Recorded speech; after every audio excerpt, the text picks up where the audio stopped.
I've been driving trucks for as long as I can remember. Over a decade, actually. I've hauled goods for different companies, seen hundreds of miles of roads, but nothing could have prepared me for the night of the 2nd of February 3 years ago.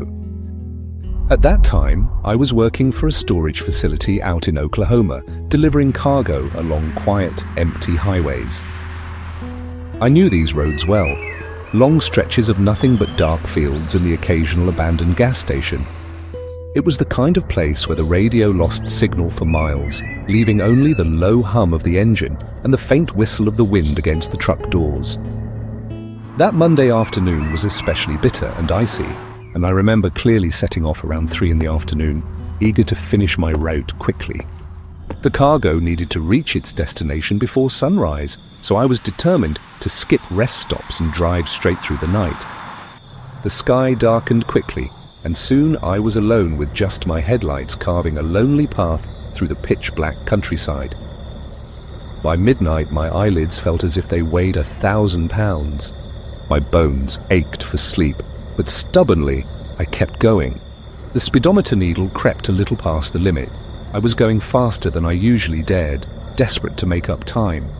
Shaking my head and splashing cold water on my face only helped momentarily, and fatigue was catching up to me. I started seeing small shadows flicker at the corner of my eye, but I shrugged it off, thinking it was just my mind playing tricks from being so tired. And then, just as I tilted my head back for another sip from my water bottle, something flashed across the edge of my vision. It was so sudden I nearly choked. My heart jolted and I slammed my foot onto the brakes. The tires screeched against the icy road and my truck skidded to an uneasy halt. Ahead, my headlights illuminated a figure standing rigidly in the center of the highway. The figure was tall, strangely thin, dressed entirely in black clothes with a thick woolen scarf tightly coiled around his neck. The oddest thing about him was that his neck appeared abnormally long, like it had been stretched. A chill ran down my spine, prickling my skin. I couldn't clearly see his face. It was almost as if it was deliberately obscured, like a blurred photograph. Before I could roll down my window and ask if he needed help, he suddenly twisted and darted off into the thick woods beside the highway. My heart raced, adrenaline flooding my system. I didn't think twice. I stomped on the accelerator, driving forward as fast as I dared, my chest tightening as panic surged through me. For the next several minutes, I tried to calm myself, but something felt very wrong. I wiped my forehead, clammy with sweat, trying to focus solely on the destination.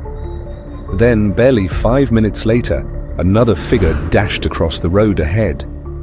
This time, I didn't stop, didn't even consider slowing down. In fact, I pressed the accelerator harder, the roar of the engine drowning out my pounding heart. Whatever madness was going on tonight, I wanted no part of it. But exhaustion soon overwhelmed me again. My eyelids drooped heavier and the wheel became increasingly difficult to hold straight. About 40 minutes still separated me from safety, so I searched desperately for a spot to pull over. My headlights caught sight of a gravel parking area, little more than a clearing by the roadside. It wasn't much, just a small spot for weary truckers like me to pull over and grab some rest. I pulled in, turned off the engine, and sank back into the seat, planning for just a quick rest. My eyes closed instantly, but my sleep was anything but peaceful.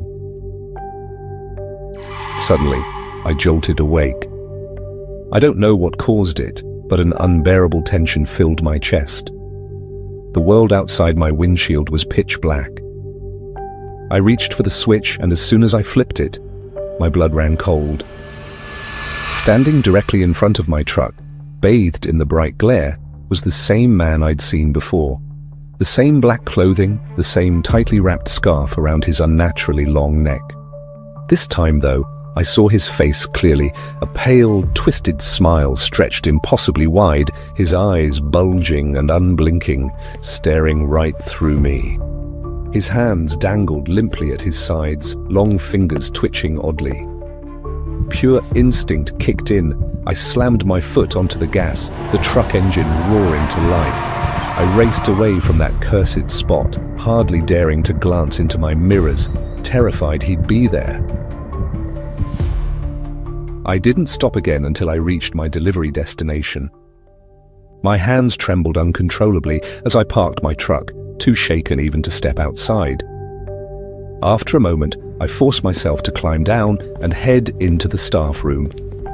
The room was dimly lit, nearly empty, with a humming vending machine in the corner. I dropped onto a worn-out couch, my muscles aching. My mind was still racing, the image of the figure burned into my thoughts. I exhaled sharply, shutting my eyes. Sleep hit me before I could fight it. By morning, I tried to convince myself it was just fatigue. But deep down, I knew it wasn't that simple. I've driven those roads countless times, but nothing was like that night. And now, every time I'm on those quiet roads, I can't help but wonder if I'll see that long-necked man again. Thanks for watching.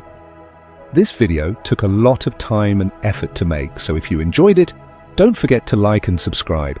It really helps a lot. Until next time.